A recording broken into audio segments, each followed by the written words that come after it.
आज हम आपको सुनाने जा रहे हैं कथा सम्राट मुंशी प्रेमचंद जी की लिखी एक ऐसी कहानी जो बताती है कि इंसान चाहे दुनिया से भाग ले लेकिन अपने कर्मों से नहीं भाग सकता। ये कहानी है धोखे की, पश्चाताप की और रूहों के मिलन की।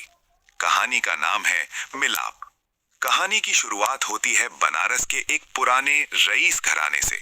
शाम का वक्त था। लाला ज्ञानचंद, जो शहर के प्रतिष्ठित व्यापारी थे, अपनी गद्दी पर बैठे हुए पुराने बही खातों की जांच कर रहे थे। सर, आपके हिसाब से आजकल लोग सबसे शहर के प्रतिष्ठित व्यापारी थे, अपनी गद्दी पर बैठे हुए पुराने बही खातों की जांच कर रहे थे। उनका चेहरा चिंताओं से घिरा हुआ था। तभी उनके सुपुत्र बाबू नानक चंद कमरे में दाखिल हुए। नानक चंद देखने में तो बहुत सुशील और सुंदर नवयुवक था, लेकिन उसकी आंखों के नीचे पड़े काले घेरे और झुके हुए कंधे उसकी बिगड़ी हुई दिनचर्या की गवाही दे रहे थे। वो शराब, शबाब और दोस्तों की महफिलों का शौकीन था। नानक चंद ने आते ही एक भूमिका बांधी और बोला, दादा, अब यहाँ पड़े पड़े जी उब गया है, तबीयत कुछ भारी रहती है। आपकी आज्ञा हो तो मैं कुछ दिनों के लिए सैर को निकल जाऊं। 2-1 महीने में लौट आऊंगा, हवा पानी बदल जाएगा। ज्ञानचंद ने चश्मा उतारकर मेज पर रखा और बेटे की तरफ तीखी अनुभवी निगाह से देखा। वे अपने बेटे की रग रग से वाकिफ थे। उन्होंने व्यंग्यपूर्ण स्वर में कहा, क्यों भाई, क्या यहाँ बनारस में तुम्हारे लिए कुछ कम दिलचस्पियां हैं? दिन भर दोस्तों के साथ मटर गश्ती, शाम को मुजरे, और क्या चाहिए तुम्हें? ज्ञानचंद ने बेटे को सीधे रास्ते पर लाने की बहुत कोशिश की थी, मगर सब बेकार। उनकी डांट फटकार, प्यार दुलार सब उस पर बेअसर था। नानक चंद ने ढिठाई से कहा, अब यहाँ जी नहीं लगता। कश्मीर की बहुत तारीफ सुनी है, जन्नत कहते हैं उसे, अब वहीं जाने की सोच रहा हूँ। ज्ञानचंद ने सिर हिलाया। बेशक, तशरीफ ले जाइए, नवाबजादे हैं आप। नानक चंद हंसकर बिना किसी शर्म के बोला, तो फिर रुपए तो दिलवाइए। इस वक्त कम से कम 500 रुपयों की सख्त जरूरत है। ज्ञानचंद का पारा चढ़ गया। 500 रुपए? ऐसी फिजूल बातों का मुझसे जिक्र न किया करो। मैं तुम्हें बार बार समझा चुका हूँ कि पैसा पेड़ पर नहीं उगता। लेकिन नानक चंद ने हट करना शुरू कर दिया। वो जानता था कि बाप की कमजोरी क्या है। वो इकलौता बेटा था। आखिरकार नानक चंद ने अपना आखिरी दांव खेला। वो झुंझलाकर पैर पटकते हुए बोला, अच्छा मत दीजिए, मैं यूं ही चला जाऊंगा, भूखा प्यासा मर जाऊंगा, तब आपको चैन मिलेगा। ज्ञानचंद ने कलेजा मजबूत करके कहा, बेशक, तुम ऐसे ही हिम्मतवर हो, जाओ देखें कैसे जाते हो। नानक चंद ने धमकी दी, मुझे किसी की परवाह नहीं, आपका रुपया आपको मुबारक रहे, मैं चला। नानक चंद की ये चाल कभी खाली नहीं जाती थी। बूढ़े लाला साहब का दिल पसीज गया। बुढ़ापे की लाठी यही तो था, चाहे जैसा भी हो। वे ढीले पड़ गए। उन्होंने तिजोरी खोली, रुपए निकाले और बेटे की खुशामद करके उसे दिए। उसी दिन नानक चंद कश्मीर की सैर के लिए रवाना हुआ। लेकिन दुनिया को दिखाने के लिए वो कश्मीर जा रहा था, मगर असल में उसकी योजना कुछ और ही थी। नानक चंद यहाँ से अकेला नहीं चला। उसके पड़ोस में बाबू रामदास रहते थे। बेचारे सीधे साधे गरीब क्लर्क, सुबह दफ्तर जाते और शाम को थके हारे लौटते। उनकी एक विधवा बेटी थी, ललिता, जवानी में ही विधवा हो गई थी। नानक चंद अक्सर अपने कोठे पर बैठा हुआ उस बेचारी प्यासी रूह को मोहब्बत के झूठे इशारे किया करता था। ललिता, जो समाज के तानों और अकेलेपन से ऊब चुकी थी, वो अभागी इस रंगीन मिजाज युवक के जाल में आ फंसी। उसे लगा कि नानक चंद ही उसका मसीहा है। भाग जाने के मंसूबे तैयार हो चुके थे। आधी रात का वक्त था। सन्नाटा छाया हुआ था। ललिता एक साधारण सी साड़ी पहने अपनी चारपाई पर करवटें बदल रही थी। नींद उसकी आंखों से कोसों दूर थी। उसने अपने बचे खुचे जेवरों को उतारकर एक छोटे से संदूकचे में रख लिया था। उसके दिल में इस वक्त तरह तरह के ख्याल दौड़ रहे थे। क्या मैं सही कर रही हूँ? पिताजी की इज्जत का क्या होगा?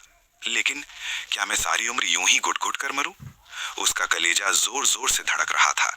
मगर चाहे और कुछ हो, नानक चंद की तरफ से उसे बेवफाई का जरा भी गुमान न था। जवानी की सबसे बड़ी नेमत मोहब्बत है, और इस नेमत को पाकर ललिता अपने को खुशनसीब समझ रही थी, चाहे वो रीतियों के विरुद्ध ही क्यों ना हो। बगल के कमरे में रामदास बेसुध सो रहे थे। इतने में बाहर की कुंडी खटकी। ये इशारा था। ललिता चौंक कर उठ खड़ी हुई। उसने कांपते हाथों से जेवरों का संदूकचा उठा लिया। एक बार इधर उधर हसरत भरी नम निगाहों से अपने घर को देखा, जहां उसका बचपन बीता था। फिर दबे पांव बिल्ली की तरह चौंक चौंक कर कदम उठाती वो दहलीज में आई और कुंडी खोल दी। सामने नानक चंद खड़ा था। उसने ललिता को देखते ही गले से लगा लिया। बाहर बग्गी तैयार थी।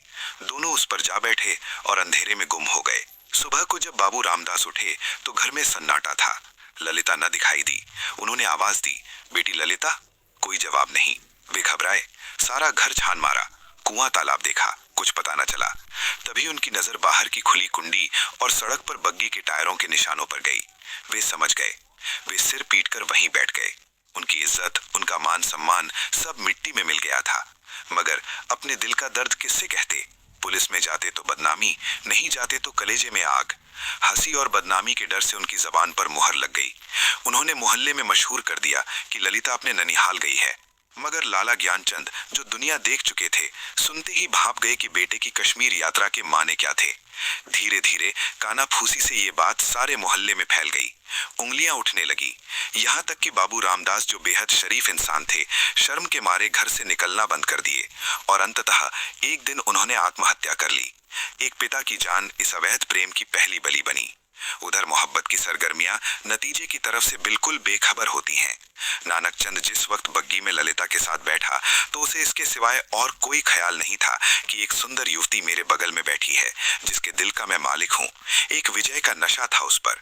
बदनामी का डर, कानून का खटका, जीविका के साधन, उन समस्याओं पर विचार करने की उसे उस वक्त फुर्सत न थी। उसने कश्मीर जाने का इरादा छोड़ दिया। वे दोनों भागकर कलकत्ता जा पहुंचे।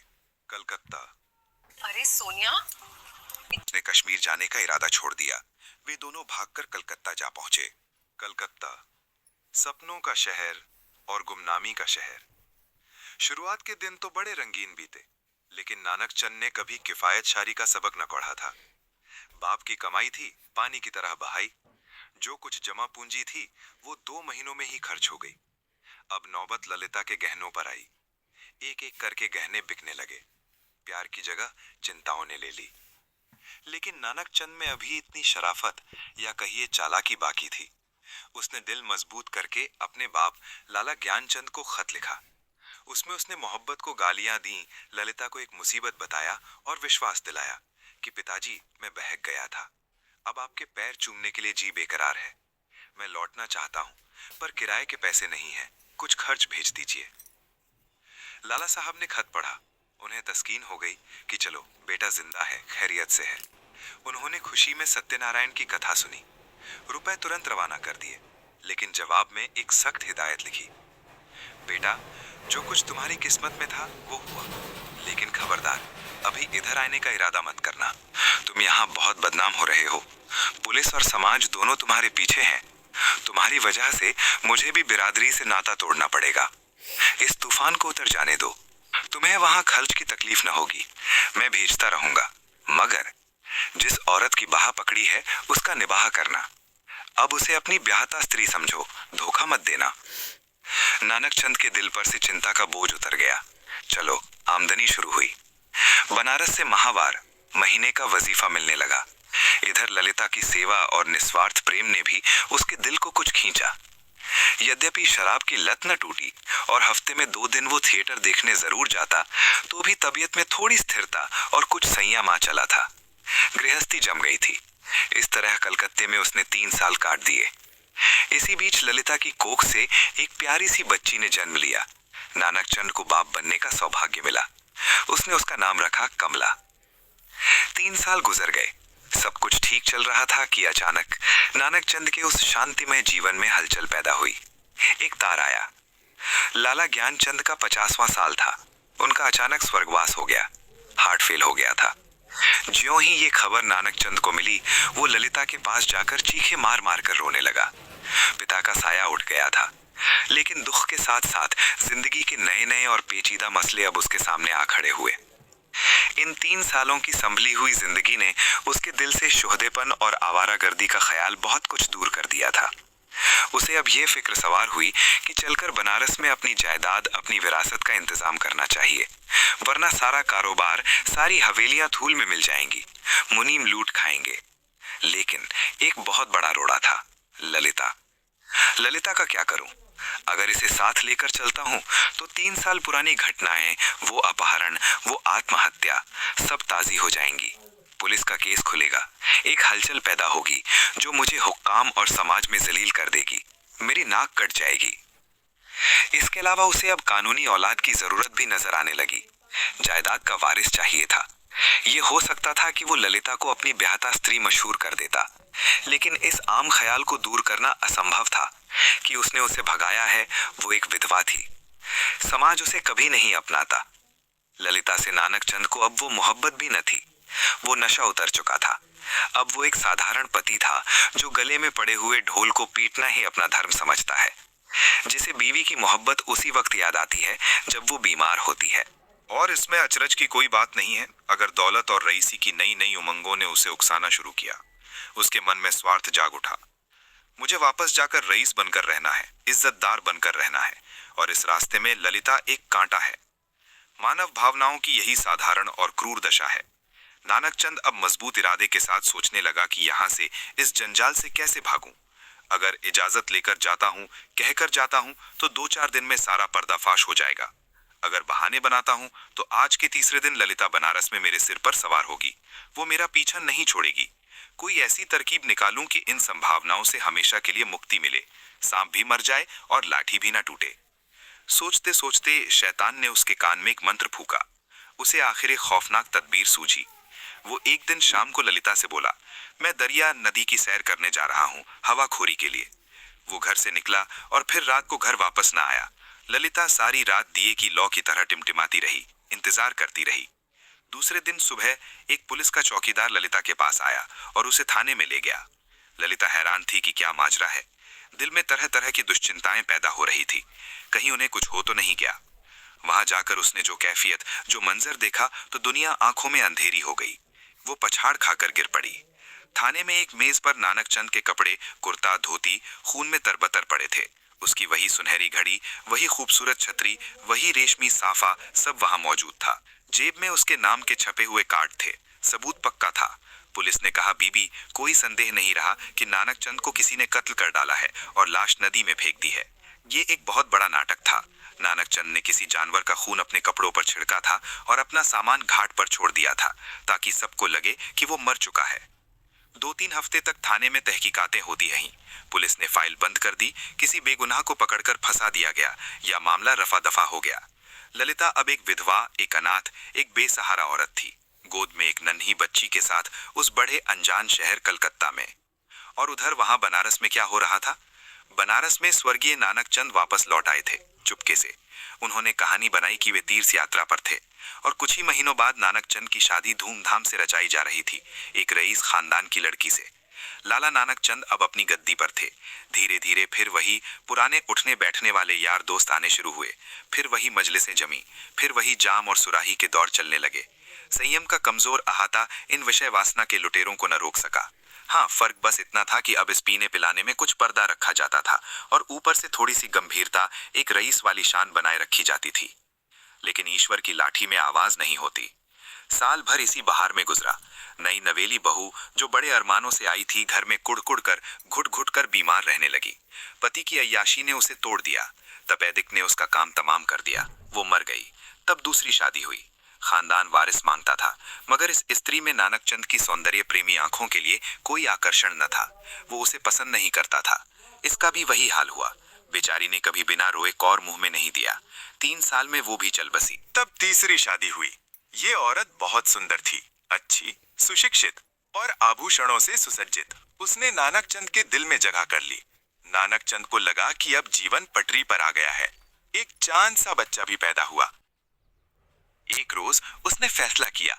वो उठा और बिना किसी को बताए कलकत्ता के लिए रवाना हो गया। सुबह का वक्त था। ट्रेन कलकत्ता पहुंची। नानक चंद स्टेशन से उतरा और अपने उसी पुराने मोहल्ले, उसी पुराने घर की तरफ चला। रास्ते वही थे, गलियां वही थीं, पर सब कुछ बदला बदला सा लग रहा था। सारा शहर कुछ और हो गया था। बहुत तलाश के बाद, बहुत भटकने के बाद उसे अपना पुराना ईंटों वाला घर नजर आया। उसके दिल में जोर से धड़कन होने लगी। पैर कांपने लगे। भावनाओं में हलचल पैदा हो गई। क्या वो वहां होंगी? या उसने हिम्मत करके एक पड़ोसी से पूछा, जो बाहर चबूतरे पर बैठा था, भाई साहब जरा सुनिए, इस मकान में कौन रहता है? पड़ोसी एक बूढ़ा बंगाली था। उसने चश्मा ठीक करते हुए टूटी फूटी हिंदी में बोला, हाँ, ये नहीं कह सकता ठीक से कौन है कौन नहीं है। इतना बड़ा मुल्क में कौन किसको जानता है। लेकिन हाँ, एक लड़की और उसकी बूढ़ी माँ, दो औरत रहता है, विधवा है, कपड़े की सिलाई करता है, बहुत दुखियारी है। जब से उसका आदमी मर गया, कोई उसका कत्ल कर दिया था सुना है, तब से यही काम करके सिलाई करके अपना पेट पालता है। बहुत शरीफ लोग है। नानक चंद का कलेजा मुंह को आ गया। विधवा, कत्ल, ये सब उसका ही रचाया हुआ खेल था। इतने में घर का दरवाजा चरमराता हुआ खुला और एक 13-14 साल की बेहद सुंदर लेकिन सादे कपड़ों में लिपटी हुई लड़की हाथ में किताब लिए हुए बाहर निकली। उसकी शक्ल बिल्कुल नानक चंद से मिलती थी। नानक चंद पहचान गया। खून ने खून को पहचान लिया। ये कमला है, उसकी बेटी। उसकी आंखों में आंसुओं का सैलाब उमड़ आया। बेख्तियार जी चाहा कि दौड़कर उस लड़की को छाती से लगा ले, उसके पैरों में गिर पड़े। उसे लगा जैसे उसे कुबेर की दौलत मिल गई हो। उसने अपनी रुंधती हुई आवाज को संभालकर कांपते हुए कहा, बेटी सुनती हो? जाकर अपनी अम्मा से कह दो कि बनारस से एक आदमी आया है, उनसे मिलना चाहता है। लड़की ने उसे अचरज से देखा, फिर अंदर चली गई। थोड़ी देर में दरवाजे पर एक परछाई उभरी। ललिता दरवाजे पर आई। उसके चेहरे पर घूंघट था और गो की सौंदर्य की वो पुरानी ताजगी, वो चमक न थी। चेहरे पर झुर्रियां और आंखों में उदासी थी, मगर आकर्षण अब भी था। एक तपस्विनी का तेज था। नानक चंद ने उसे देखा और एक ठंडी दर्द भरी सांस ली। पतिव्रत, धैर्य और निराशा की सजीव मूर्ति उसके सामने खड़ी थी। उसने बहुत जोर लगाया कि खुद को रोक ले, लेकिन जब्त ना हो सका। वो बरबस फूट फूट कर रोने लगा। हिचकियां बंद गईं। ललिता ने घूंघट की आड़ से उस रोते हुए अजनबी को देखा। वो गौर से देखती रही और फिर वो आश्चर्य के सागर में डूब गई। वो चित्र, वो चेहरा जो उसके हृदय पट पर अंकित था, जिसकी पूजा वो रोज करती थी, जो जीवन के अल्पकालिक आनंदों की याद दिलाता रहता था, जो सपनों में सामने आकर कभी खुशी के गीत सुनाता था और कभी रंज के तीर चुभाता था। वो मृत पति इस वक्त सजीव, सचल, जीवित उसके सामने खड़ा था। ललिता पर एक बेहोशी सी छा गई। उसे अपनी आंखों पर विश्वास नहीं हो रहा था। कुछ वही हालत जो आदमी को सपने में होती है। क्या मैं सपना देख रही हूँ या ये उनकी रूह है? लेकिन प्रेम ने डर को जीत लिया। वो व्यग्र होकर, सुध-बुध खोकर नानक चंद की तरफ बढ़ी और रोती हुई बोली, तुम आ गए। मुझे भी अपने साथ ले चलो। मुझे अकेले किस पर छोड़ दिया है? मुझसे अब यहाँ नहीं रहा जाता। मुझे अपने पास बुला लो। ललिता को इस बात की जरा भी चेतना न थी कि वो उस व्यक्ति के सामने खड़ी है जो एक जमाना हुआ मृत चुका था। उसे लगा कि वो भी मरने वाली है या ये कोई रूहानी मिलन है, वरना शायद वो चीख कर भागती। उस पर एक सपने की सी हालत छाई हुई थी। मगर जब नानक चंद ने आगे बढ़कर उसे अपने दोनों हाथों से थाम लिया और सीने से लगाकर उसके कानों में कहा, ललिता, मैं जिंदा हूं, मैं मरा नहीं था। अब तुमको अकेले न रहना पड़ेगा। मैंने बहुत पाप किए हैं ललिता। तुम्हें इन आंखों की पुतली बनाकर रखूंगा। मैं इसीलिए तुम्हारे पास आया हूं। मैं अब तक महलों में रहकर भी नर्क में था। अब तुम्हारे साथ इस टूटे घर में स्वर्ग का सुख भोगूंगा। मुझे माफ कर दो। तो ललिता चौंक पड़ी। उसे स्पर्श का एहसास हुआ।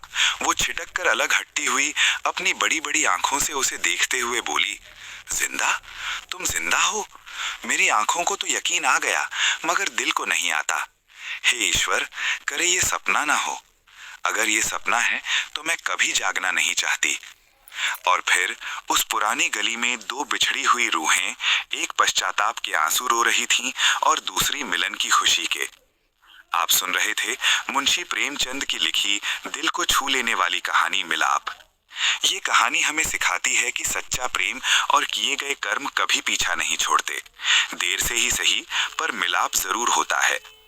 उम्मीद है ये कहानी आपको पसंद आई होगी। अगर ऐसी कहानियां सुनकर